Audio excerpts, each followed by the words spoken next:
In today's video, I'm going to teach you how to set project expense in Goodday.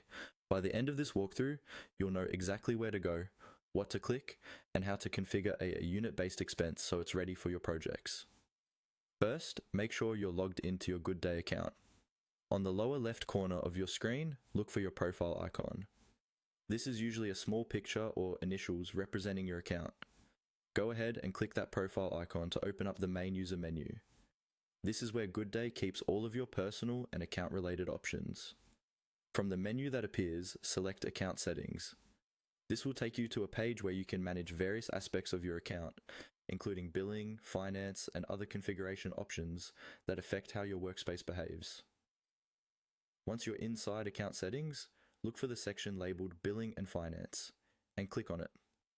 This area is dedicated to everything related to payments and financial tracking, so it's the logical place for managing project expenses as well.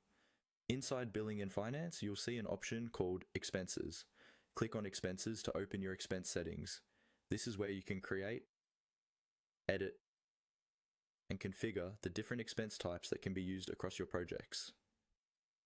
Now that you're on the Expenses page, find the expense item you want to adjust and click on the small pen or edit icon next to it. This icon lets you modify the settings of that specific expense type instead of creating a completely new one. In the edit window that opens, look for the field labeled Default Type.